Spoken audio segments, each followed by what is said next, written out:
Ng Tagalog na manok. Lulutuin ko yung gagawin kong tinolang Tagalog na manok. Mas masarap kasi pag Tagalog ang tinola. Mas malasa. Tinolang manok.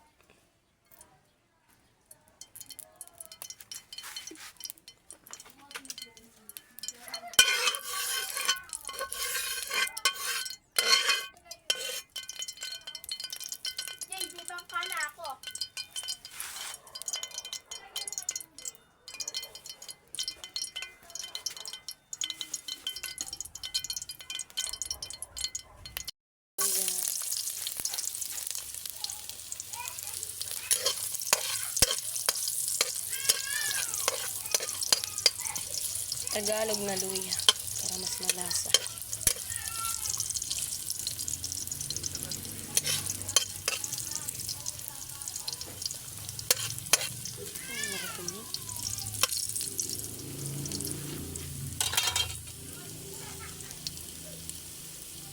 Natin ang sibuyas. Nagluluto tayo ng tinolang Tagalog na manok. Ang bango ng luya at sibuyas. Ano manok?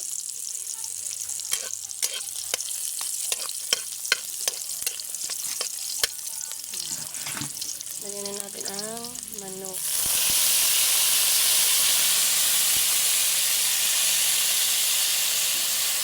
Haluin natin.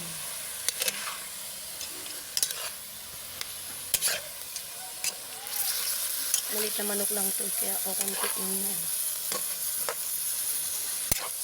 Kasi mas masarap pa tayo ng bata pa, para mabilis lumambot. Tapos takipan natin.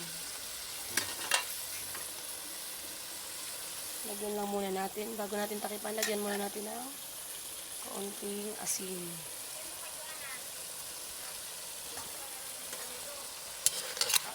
Haluin natin. Tapos takipan natin.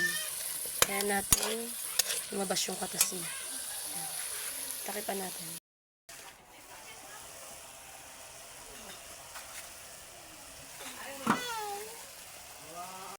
Pahinog matamis-tamis. Paya para matamis. At konting sili para maanghang.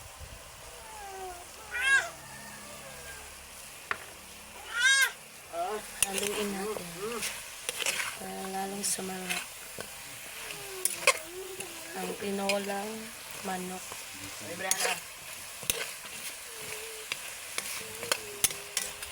Lagyan natin ng konting tubig.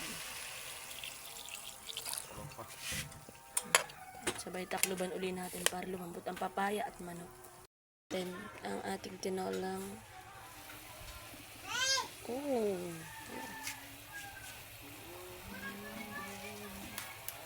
haluin uli natin ang ating manok. At tingnan natin ang papaya kung malambot. Ay, malambot na. Akin ang manok. Ang manok ang itik. Security na. Testing. Okay na? O yan, lagyan na ng tubig. Kasi malambot na ang ating papaya at manok. Pwede na siyang lagyan ng tubig. Ano?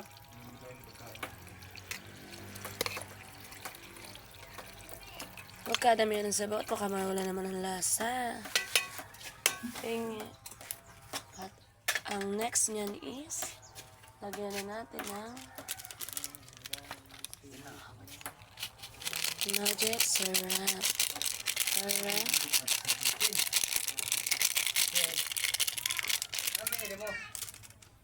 Shh.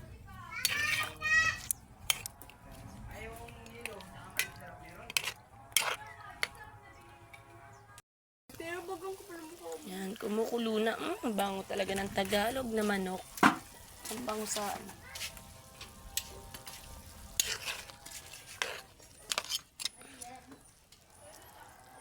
Lagay natin ang Lagyan naman natin ng konti pang asin.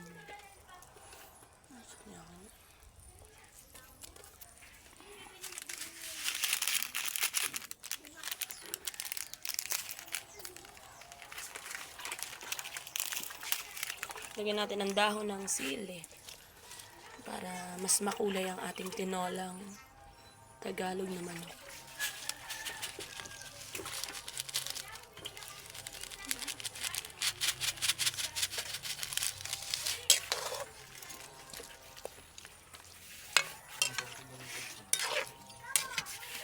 Nagaang na patayang.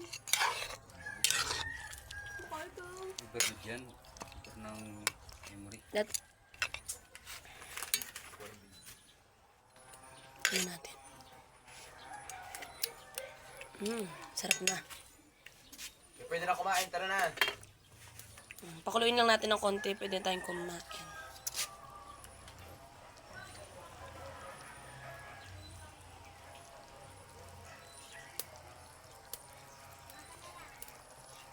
Kumukulo na siya. Pwede na nating ahunin. Tapos guys, kakain na tayo.